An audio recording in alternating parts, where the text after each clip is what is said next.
Good evening, everyone. My name is Eera Babtiwale. I'm VP of Sustainability with HMC Architects.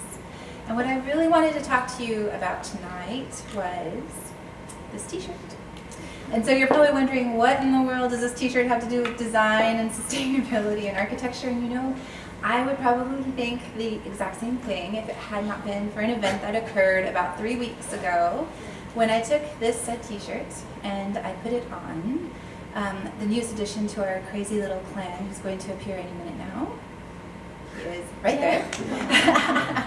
I put it on him in a very hurried moment in the morning, and I slipped out the door. I had a really long day, tons of presentations, a conference even, and then I came home expecting and hoping to see this little guy bubbly and cheery and playing with his sisters. But instead, I found something really, really, really different. He was not his happy, bubbly, adorable self. He was covered, his torso was covered in this rash, in the exact outline of that t-shirt, that dreaded t-shirt. And so, of course, the first thing I did was I kicked myself for being the worst mom in the world for not washing that stupid shirt first. And then I kicked myself again because I was realizing at that moment that that's not okay. That manufacturers should not be putting ingredients in shirts that touch human skin, especially baby skin. They should be thinking from the inside out. And all of us should be thinking from the inside out. When it comes to architecture, it is so important to think from the inside out. Thinking about the occupants in the buildings, the materials we're specifying, the finishes we're specifying, the impact that our designs have on the well-being, like so many of you talked about tonight, on the well-being of people. That's so important. And in my work at HMC, there are definitely aspects of this. For example, we did a student union that uses a green roof, and it passively cools space inside this building.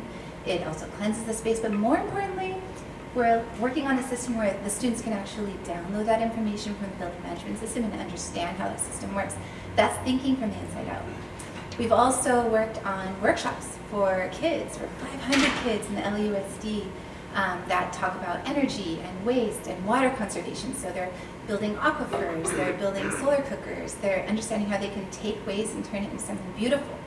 That's cultivating young minds, our next generation of environmental stewards. That's thinking from the inside out. And we funded amazing projects like this one you might have heard about, the plastic pickup by Alex Weber, a 19-year-old who's collected 50,000 golf balls at Pebble Beach and started understanding how they are actually detrimental to the ecosystem. And to make it more obvious, she's working with an artist to create a sculpture that's traveling up and down the state. That is thinking from the inside out. And now in our own work, we're developing our own climate action plan. And this is something that we've done for clients, but you know, we took a look at ourselves and we realized there's not enough that we're doing.